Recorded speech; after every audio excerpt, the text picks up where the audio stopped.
बिजली कड़कने वाली। पूरे पाकिस्तान में खौफ का माहौल है इस वक्त, जैसे आप कह रहे हैं मुनीर। पाकिस्तान में पैनिक का माहौल है, टोटल अटर पैनिक। जो भी पाकिस्तान का जनरल चीफ बनता है वो कुर्सी को चिपक जाता है मैग्नेट जो, छोड़ना नहीं चाहता। लेकिन छोड़ने के लिए मुनीर साहब आप हजारों लोगों को मरवा देंगे अपने मुल्क में। आपकी तो फैमिली आपने भगा दी ना साहब, अमेरिका भेज दी अपनी फैमिली। आप तो बनना चाहते हैं यहाँ पे चीफ मुल्ला और द चीफ खलीफ ऑफ जिहाद, एंडलेस जिहाद। एक बार इनका इलाज आर पार का हो जाना चाहिए। अब तेरा क्या होगा कालिया। कि पाक फौज की बात हो रही है तो परवेज मुशर्रफ की बात करते हैं। उन्होंने कहा था कि वो भारत पर परमाणु हमला करना चाहते थे, सिर्फ इस डर से नहीं किया कि भारत वापस करेगा तो हमारा क्या होगा। ये गीदड़ भभकी देना आसान है। जो लोग ऐश महल में रहते हैं, जिनकी बीवियां ज्वेलरी से लदी हैं, जो मर्सिडीज कार में पाकिस्तान के जर्नैल घूमते हैं, वो एटमी हथियार नहीं चलवाते, क्योंकि जब उनको पता है कि वापस मेरे घर पे आएगा तो मेरा ये होली स्मोक में उड़ जाएगा। इस्तेमाल करके देखो ना साहब, तुम्हारे नक्शे से मिट जाओ। पाक जनरल मुनीर हैं, एक के बाद एक ऐसे भड़काऊ बयान दे रहे हैं।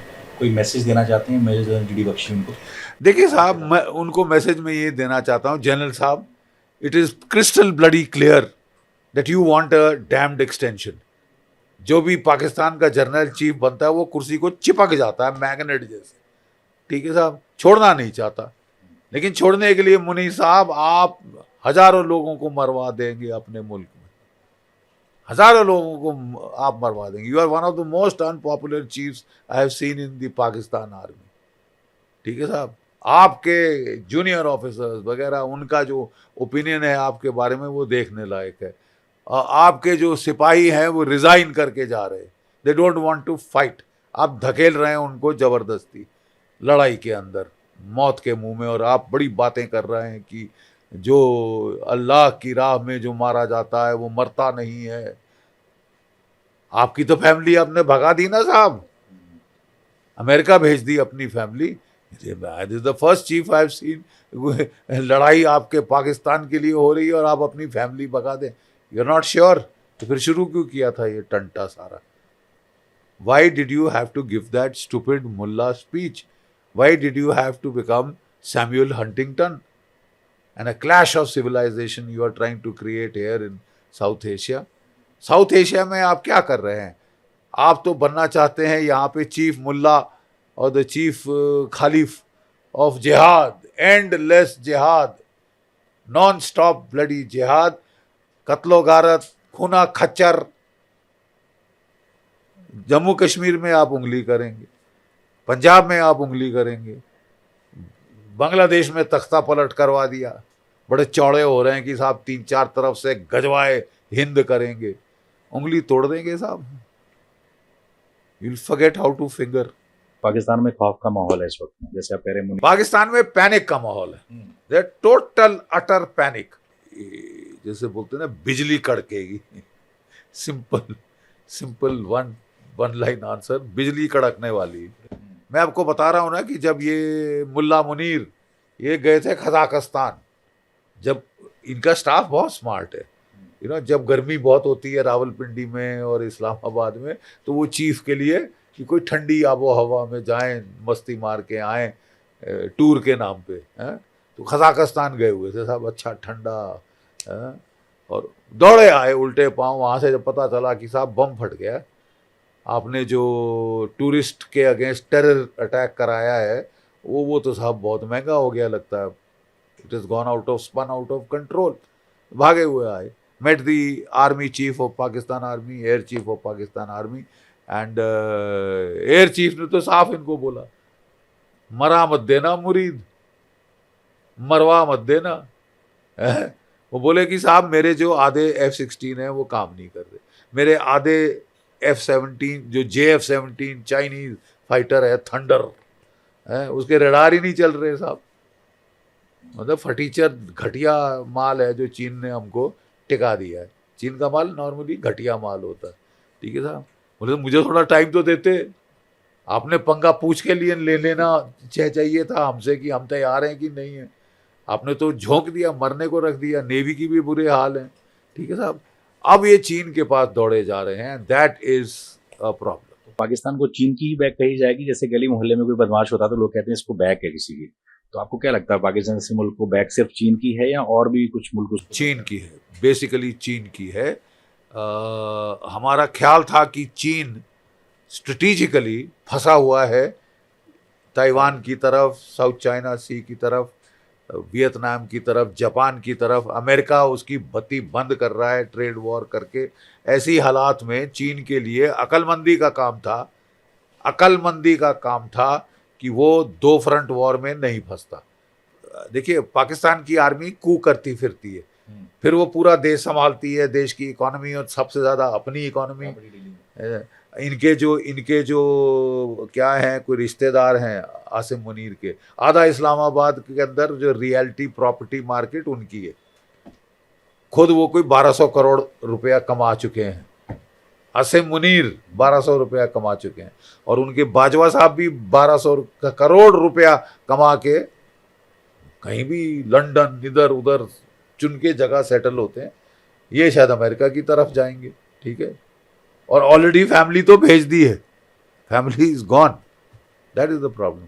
अमेरिका भी कह रहा है कि भारत भी दोस्त है, पाकिस्तान भी दोस्त है, और सिर्फ इजराइल आया है हमारे साथ अभी। तो आपको क्या लगता है कि जिस तरीके से दुनिया में अभी माहौल चल रहा है, रूस हमारा साथ देता रहा है, आगे कौन कौन से ऐसे मुल्क होंगे जो भारत के साथ खड़े होंगे? देखिए, भारत अपने आप में एक ताकत है। We are the 4th largest economy going on to the 3rd। We have the 2nd largest army, 4th largest navy, 5th largest air force. We are a nuclear power, we are a space power. हमें किसी और की जरूरत नहीं।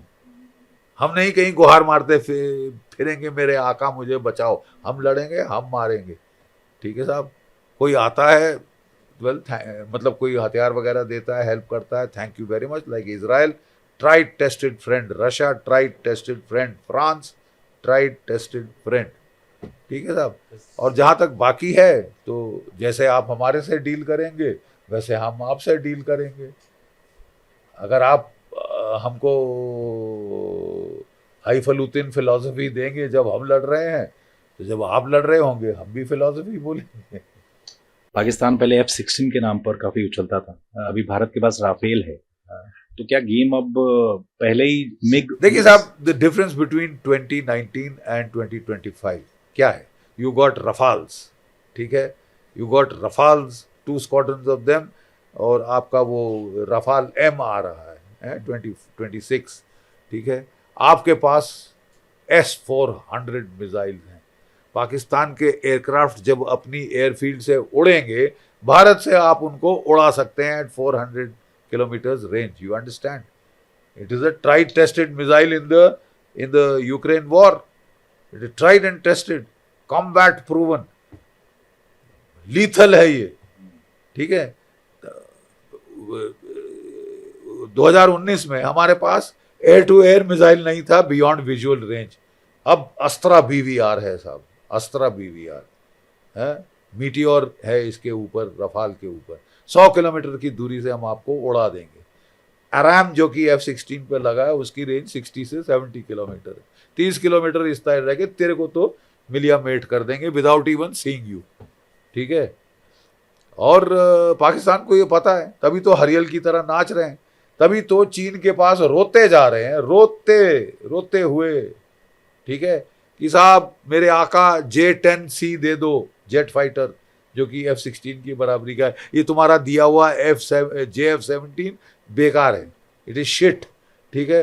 Then आप उनसे मांग रहे हैं HQ-19 surface to air missile, जो कहा जाता है S-400 की बराबरी का है। अभी तक टेस्ट नहीं हुआ है लड़ाई में, ठीक है ना साहब, वो मांग रहे हैं। अब नया हथियार आएगा, तुम कितने देर में तुम सीखोगे, कितनी देर में चलाओगे, महारत हासिल करोगे। और अगर चीन चलाता है, देन चीन is entering the war against India, and that has consequences. हमारी नेवी के आगे कहाँ टिकती है उनकी नेवी? हमारी navy is the most potent force. Normally हम लोग इतने लैंड सेंट्रिक हैं कि भूल ही जाते हैं कि इतनी तगड़ी नेवी है। 2 aircraft carrier, nuclear submarines, missile destroyers, missile frigates, और वो लोग सब इस तरफ अरब सी में घूम रहे हैं कराची की ओर। 1971 में हमारी नेवी ने 2 अटैक्स किए थे Karachi home base of the Pakistan navy, 4th को और 8th दिसंबर 1971। 6 जहाज उनके हार्बर में डुबो दिए थे। कराची का ऑयल फार्म में आग लगा दी थी, वो साहब जलता रहा 1 हफ्ते। 1 week they couldn't see the sun, block out कर दिया। और एक बार मारा, फिर घूम के दूसरी बार मारा। पलटवार 2 बार किया था, not 1 but 2 strikes on Karachi. So we can repeat that and do more, much more.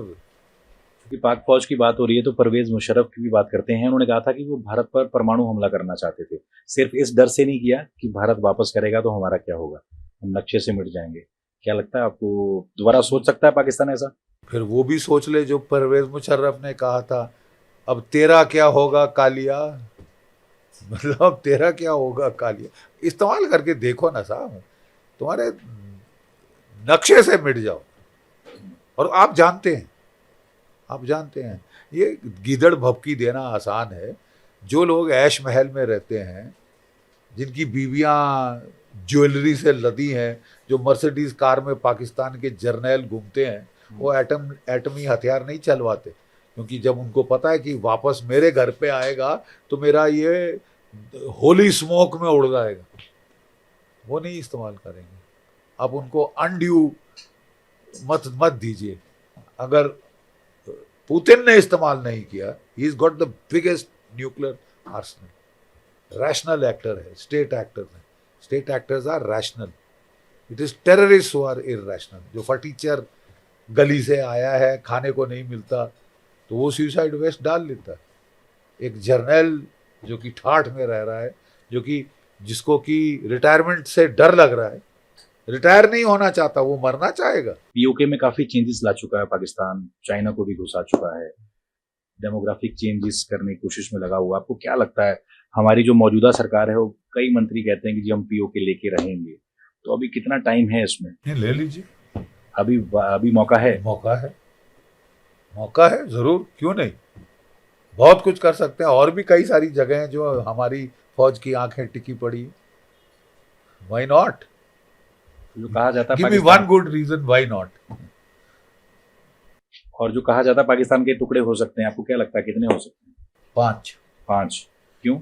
Balochistan, Sindhu देश, पश्तूनख्वा, वेस्ट पंजाब, सैरिकिया स्टेट्स बन जाएंगी सारी, बननी चाहिए। It's about time. बहुत तंग कर लिया। ये इंटरनेशनल माइग्रेन, हेडेक है, ना चैन से जिएंगे ना किसी को जीने देंगे। एक बार इनका इलाज आर पार का हो जाना चाहिए।